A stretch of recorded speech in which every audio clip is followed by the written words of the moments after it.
that to buy that field is worth everything that he's got. Now, again, we talked about this the other day, removing the competition. He sold everything that he had for that one field. He was already seeking, and I think that this, again, these are so encouraging when you really look at them, to be seeking the kingdom, to be hiding the word in your heart. Anyway, Miss Davis, you want to bring up anything in there? Okay. He would get back what he sold and even more. It's interesting, from joy. He understood the eternal worth. Now, I need to bring something up there. This is one of the other reasons why I believe we don't see revival in the church. And the reason behind that is because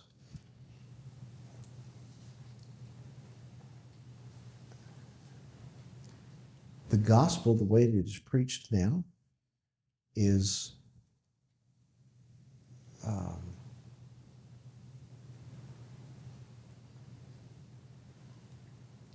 Jesus died for you, and he loves you like some little puppy, and he's following you around and hardly wait to catch up with you. And won't you please curl up in his lap so he can scratch you behind your ears? And people have no idea of their own condemnation. None. They do not believe that they violate the law because the church says, no, wait a second, you don't get it. The law's been done away with. It's only those outside the church that have to worry about the law. Oh, wait, no, Jesus killed the law when he died, and the whole thing is this messed up story that's not true. There's no joy over finding, why should there be any joy? It means nothing. Jesus they is... don't want to offend. Well, yeah, you don't want to offend. Yeah, so that's right. And were they happy? We had a pastor that said it was his goal that when people came to church, they left happier than when they came in over his sermon. And this is, would Yeshua have that goal? When you look at the way that he preached, the way that Paul preached, the way that, dare we bring up John the Baptist preached, that was not their goals. But this guy, that was his goal, to not offend. And the church, they're into that. Let's look like the world. Well, that's not offensive. And so we do. Ms. Davis, anything? One other thing in this that we talked about birds, etc. Many years ago, there was a place that they needed somebody to live on the place. And I went there, them to look at me and me to say whether I would rent it.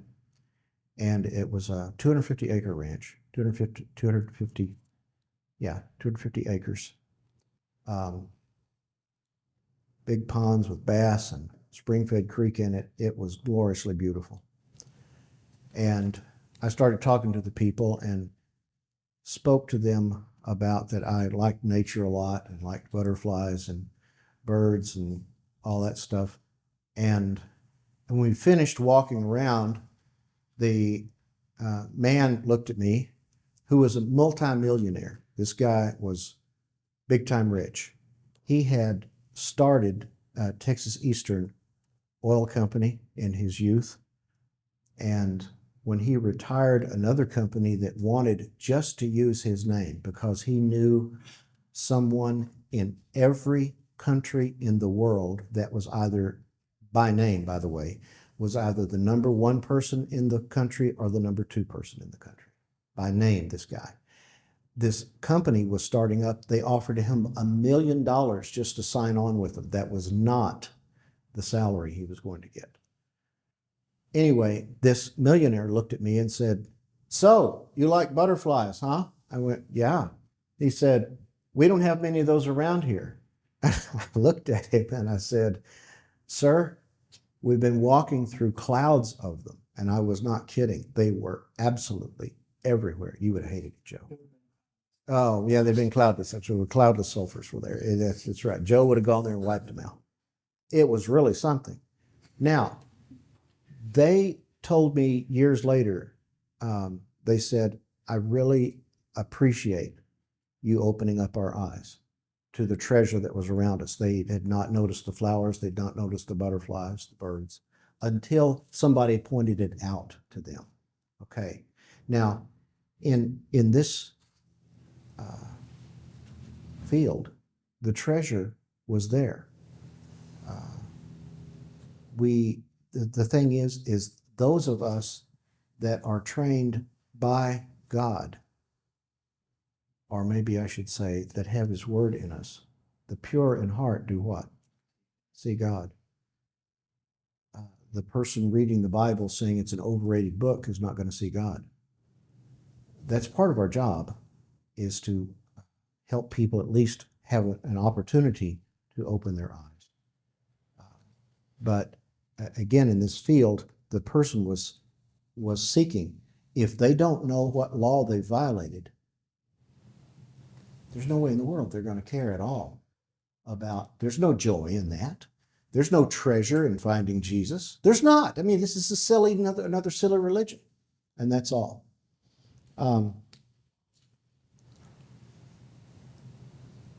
Anyway, let's go on to that. Anybody have anything else they wanted to add on to this one? Yes, ma'am. Just it was for the joy that was set before him.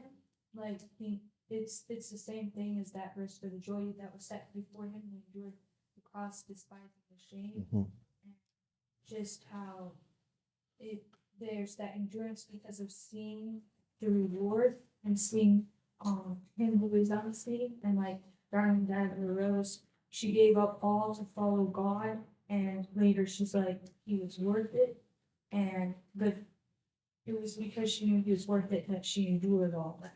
Right. Yeah. And I might add with that, when we first find the treasure, it's worth something, but it's not worth as much as it's going to be. Because the value increases. The more that you know Christ, the more that you know you, the more that you experience, honestly, the kingdom of heaven, the greater the joy, the greater the treasure is. And that's true. Thank you. Okay, let's go on to the next one. Davis, do you have anything to say there? Okay, next one. Verse 45. Again, the kingdom of heaven is like a merchant seeking, not just pearls, fine pearls. Okay? Not just pearls, fine pearls.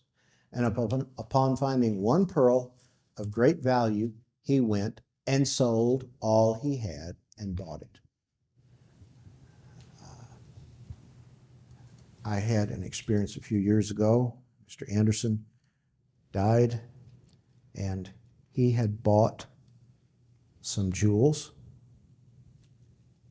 and I didn't know anything about them, and so we had to go to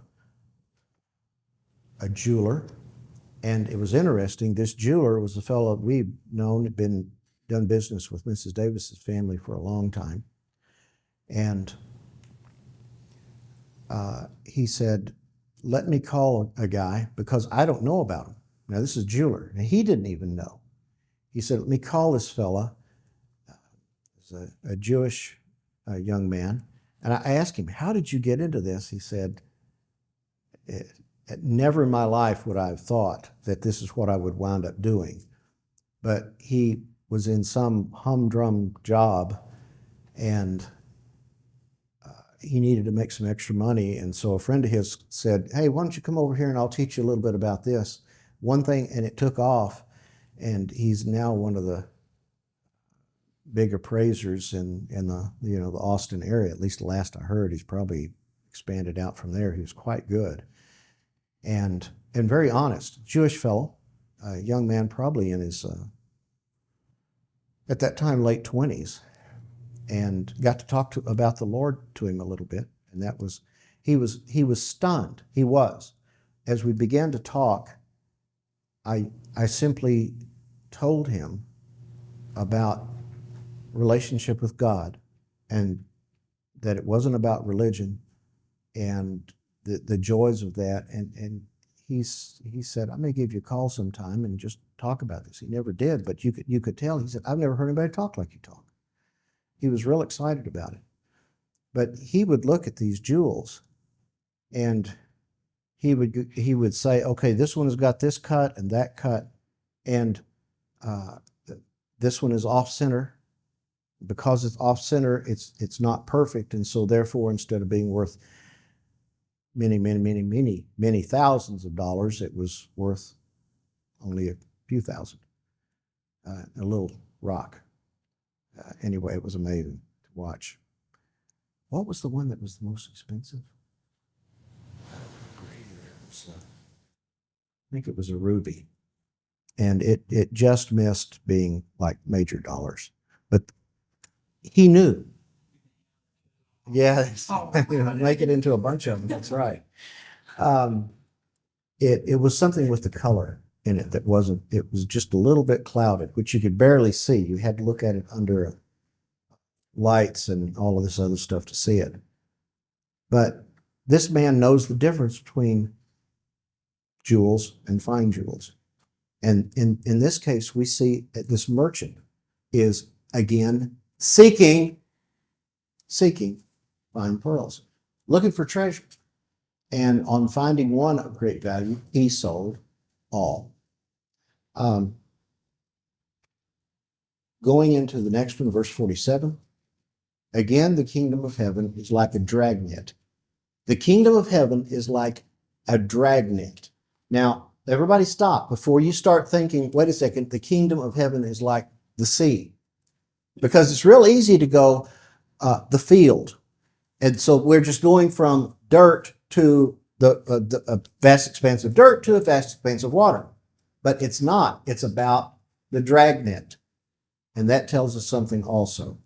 Again, just like with the mustard seed, there's an attraction. And just like with the tares and everything we've looked at, the evil gets mixed in with the good. So let's read this. The kingdom of heaven is like a dragnet cast into the sea and gathering fish of what? Every kind. When it was filled, they drew it up on the beach, and they sat down and gathered the good fish into the containers, but the bad they threw away, which is exactly, if you've ever been around, what they're doing. So it will be when? At the end of the world. Age. At the end of the age, the angels. Now, we take off in eschatology on this. At the end of the age, the angels will come forth and take out the wicked from among the righteous, and will throw them into the furnace of fire. In that place, there will be weeping and gnashing of teeth. Now, I find it interesting to think of the kingdom of heaven like a dragnet. They will not, fish caught up in a dragnet, they're not able to resist this. And and in the kingdom of heaven, in many ways, is pulling on every kind, it's pulling in. The judge is the one that is able to figure out, okay, here's the good and here's the bad. Let's let him do that rather than we judging. But there are many kinds that are pulled into while we are living in the kingdom of heaven. And I don't think we don't realize that or don't want to think about that, but the kingdom of heaven and really doing what our Lord wants us to do can become very messy. It's just messy because it always involves people, and it always involves lost people.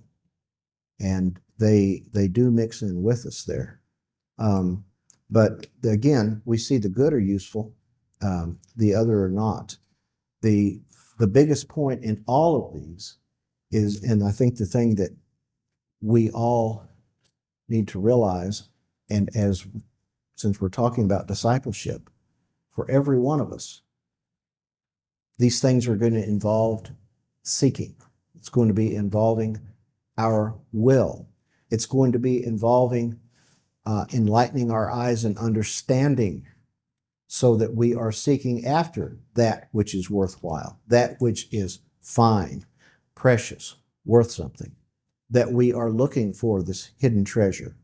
But in finding the hidden treasure, one of the other things we do is hide it. We hide it into the flower. We plant it. And it is going to involve patience. When you're discipling people, it's going to involve patience. When you're discipling yourself, it's going to involve patience. Mrs. Davis and I have been talking about a couple of folks we've been dealing with, and it's really been funny in some ways, because they'll call up and go, okay, been keeping. How long is it now? 10 minutes. It's a short time, and we chuckle at this, I'm afraid. And they will ask this question, and we're trying to keep from not just really laughing really loud, because the question almost sounds bizarre. Look, I'm keeping, and these terrible things are happening. Yeah, that's right. That's God. That's good. You can tell they're going, why am I calling you at all? But it's true. What happens? I'll give you an example of one. Got the call, and all right, I'm keeping, but the other day I had this extremely prideful reaction to something. I mean, I was just furious, and it was about my, and I can't seem to do anything about it. I said, no, you can't. Isn't that what the point is? And he'll start laughing. You go, oh yeah, I forgot about that. It's going to require patience, perseverance. Another example. Matt, please turn to Miss Davis. Do you have anything you want to bring up here? Turn to Matthew chapter 16. I think. Yeah.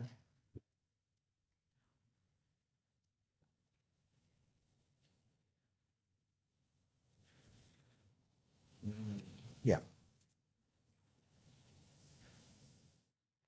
And we've looked at this so many times.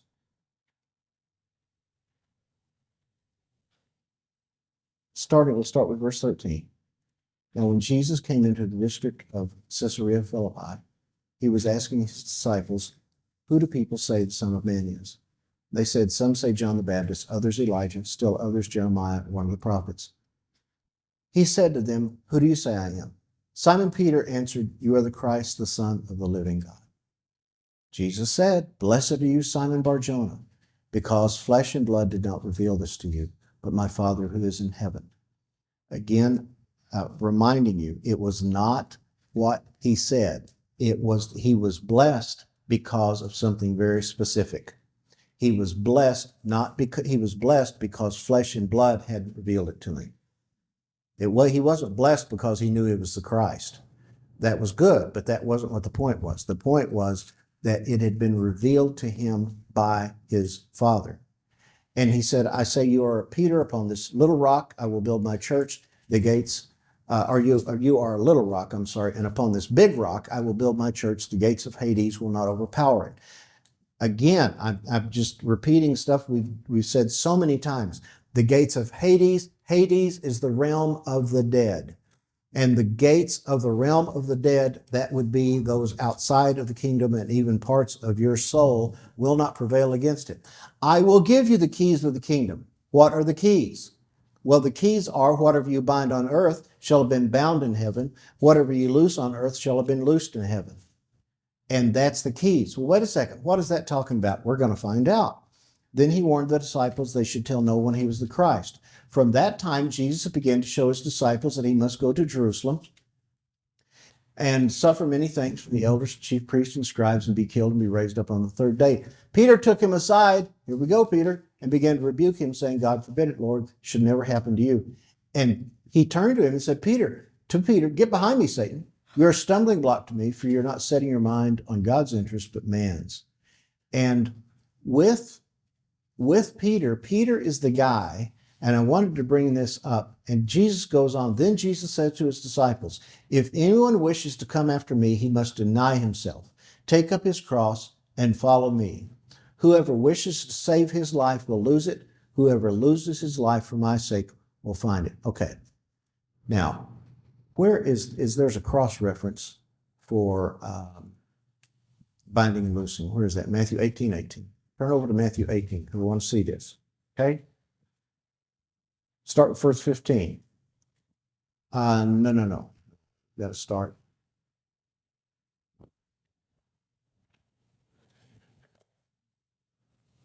Here's greater. Yeah, we'll start in verse 15. If your brother sins, go and show him his fault in private. If he listens to you, you have won your brother. But if he does not listen to you, take one or more with you, so that by the mouth of 2 or 3 witnesses every fact may be confirmed. If he refuses to listen to them, tell it to the church. If he refuses to listen even to the church, let him be to you as a Gentile and a tax collector. Truly I say to you, whatever you bind on earth, whatever you bind on earth shall have been bound in heaven. Whatever you loose on earth shall have been loosed in heaven. Again, I say to you, if any of you agree about anything which you may ask, it shall be done for them by my Father who is in heaven. Where 2 or 3 are gathered in my name, I am there in their midst. Folks, this is talking about forgiveness. The keys to the kingdom. The keys to the kingdom. What do we see here? Starting in verse 15, this is talking about reconciliation. And he goes on with the reconciliation. We've gone through this a number of times. I'm not going to try to do that again. But he is talking about forgiveness and winning people back. Verse 18, whatever you bind on earth, here's our problem. Here's my problem. And I think it maybe is said a little bit better over in chapter 16 where we were just looking. Whoever wishes to save his life will lose it. Now stop a second.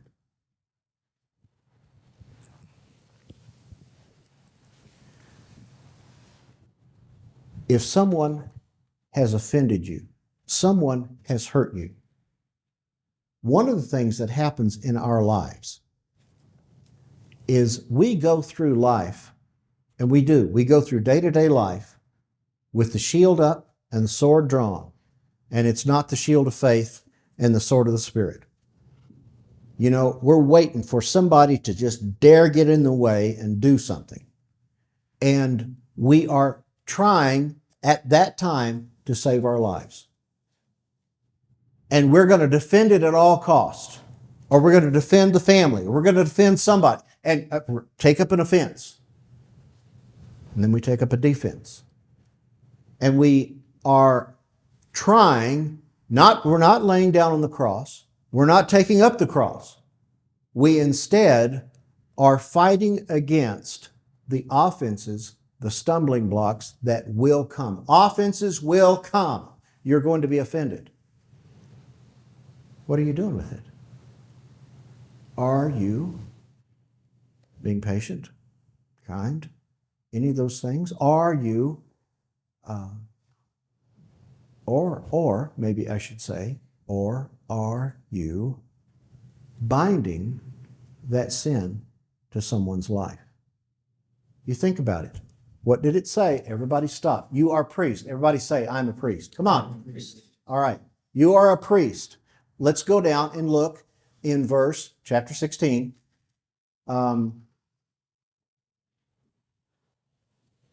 19. I will give you the keys of the kingdom. Why keys? Well, because there's gates. Gates of what? The dead. The living dead, if you want to put it that way, but they're dead.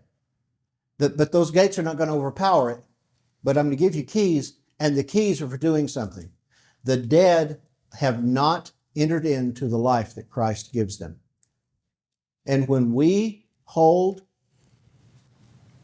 bitterness, unforgiveness, anger, whatever it may be against somebody, look in verse 19.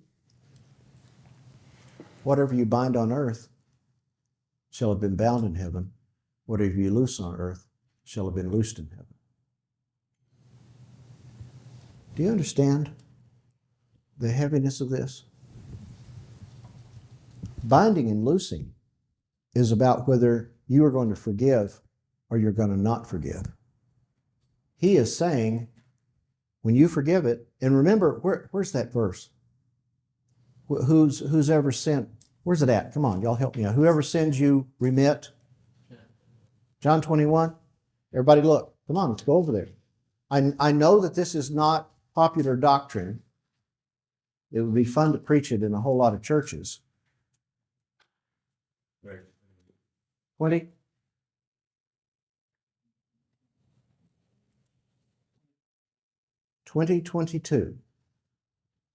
Okay, we're talking about, oh wow. Start verse 21. Jesus said to them again, "Peace be with you, as the Father has sent me, I also send you." When he had said this, he breathed on them and said to them, "Receive the Holy Spirit. If you forgive the sins of any," folks, you have been, the life of God come into you. All authority has been given to me. This should be heavy stuff. Receive the Holy Spirit. If you forgive the sins of any, their sins have been forgiven them. But if you retain the sins of any, they've been retained. How often? How often in preserving our own life, and we're making sure we're preserving our own souls, that what we do is we take that sin and we bind that person up in it and go, there, now go on your way, be warm and be filled. And that's it. We are priests. We have been given the keys to the kingdom. We are those that are supposed to be hiding the kingdom in our heart and spreading that kingdom to others. They will not receive with joy the words of the kingdom. They won't look at that as a treasure. If we are bitter at them and holding things against people. Anyway, Ms. Davis, I hope you see what we're talking about here. It's the kingdom of heaven.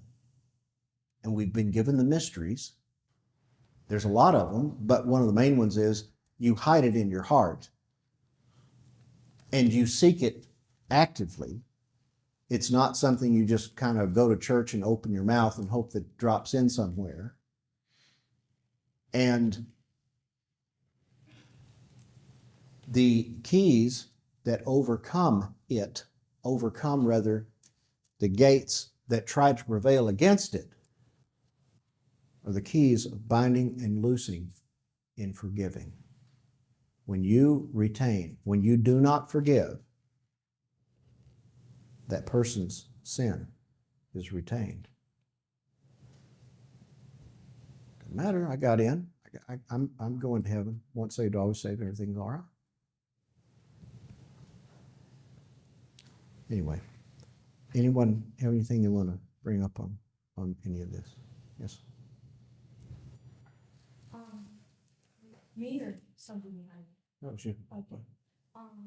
Just what comes to mind is that, like I was asking the Lord in praying, like how come it seems like there's no answered prayer, and it seems like I can't even pray and I don't know what to pray. And he brought to mind, like in James, like receiving blessing and cursing, how can I pray if I'm receiving the thoughts from the enemy that's cursing somebody? That's what I'm praying in my heart. And how can I pray for somebody and receive life for them when I'm praying in my heart judgment toward them? and hate and bitterness and all this. Like, it goes down to like, what are we thinking in our heart? Because that is what we're praying, really. And he said, whatever the sins you retain will be retained. That's pretty scary, but like, it shows like why there's no answered prayer is because we're not receiving his heart and not receiving the fount of blessing coming to us. As I said before, good thing God does not give us everything we say with our mouth. It would not be pretty. Yeah, and that's true. When it is, the more separated you are, the more God is able to trust you with true power.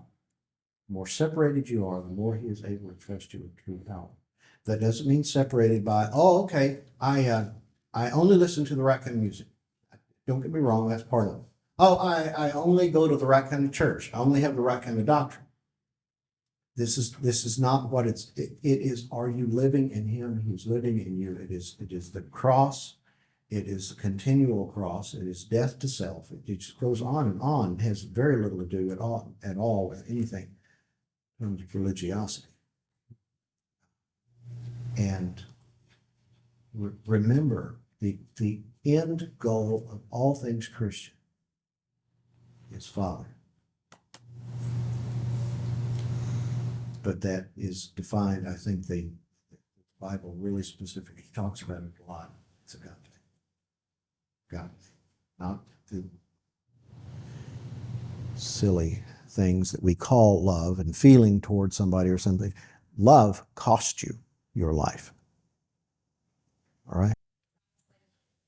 It's the same thing he's saying in 1 John. I can't be angry if you are hating your brother. You're not forgiving. Yep. It's not. One is death, the other is life. Over and over, Scripture tells us this. Unfortunately, religion has turned it into social gospel, feeling stuff about people, all this, but that's not it. It's not it at all. It is the life of God living in us. And we're receiving the cross to oneself.